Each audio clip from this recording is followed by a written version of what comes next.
আসসালামু আলাইকুম ওরহমতুল্লাহি ওয়াবারাকাতু।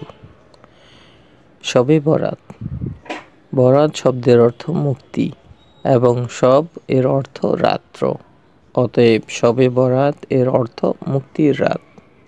এই রাতে আল্লাহ তাআলা অভাব অনটন, রোগ শোক ও বিপদ আপদ থেকে মুক্তি চাওয়ার জন্য মানুষকে আহ্বান জানান এবং তার নিকট চাইলে তিনি এসব থেকে মুক্তি দিয়ে থাকেন। তাই এই রাতকে শবে বরাত বা মুক্তির রাত বলা হয়। এই রাতে কি করণীয় এ সম্পর্কে নবী পাক সাল্লাল্লাহু আলাইহি ওয়াসাল্লাম ইরশাদ করেছেন, যখন শবে বরাত মাসের অর্ধেক হয়ে যায়, যখন 14 তারিখ দিবাগত রাত্র হয়, তখন তোমরা সেই রাত্র জাগরণ করো আর পরের দিন রোজা রাখো। এরপর রাসূল সাল্লাল্লাহু আলাইহি ওয়াসাল্লাম বলেছেন, আল্লাহ পাক এই রাতে প্রথম আসমানে চলে আসেন। আল্লাহ পাক বান্দার খুব কাছে চলে আসেন এবং মানুষকে ডেকে ডেকে বলতে থাকেন, তোমরা কেউ পাপী আছো, আমার কাছে মাফ চাইবে, আমি তাকে মাফ করে দিব। সুবহানাল্লাহ। তোমাদের কেউ রিজিক চাওয়ার আছে, আমার কাছে রিজিক চাইবে, আমি তাকে রিজিক দান করব।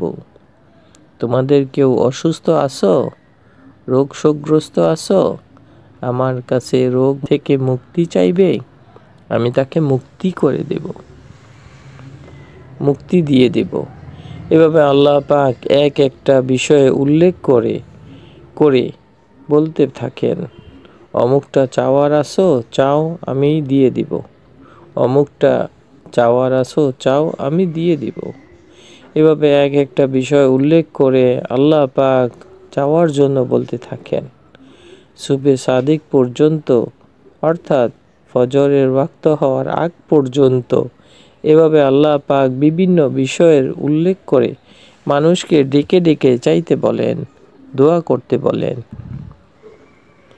এই রাতে আল্লাহ তাআলা যতগুলি বিষয় চাওয়ার বা দোয়া করার কথা বলেছেন, তার মধ্যে প্রথমে বলেছেন ক্ষমা চাওয়ার কথা।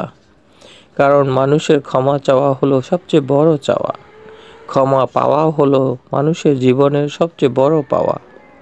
শবে বরাত সব কিছু চাওয়ার রাত, তবে তার মধ্যে সবচেয়ে প্রধান চাওয়ার বিষয় হলো ক্ষমা চাওয়া। ইসলামের দৃষ্টিতে সবচেয়ে বড় চাওয়া হলো ক্ষমা চাওয়া, সবচেয়ে বড় পাওয়া হলো ক্ষমা পাওয়া।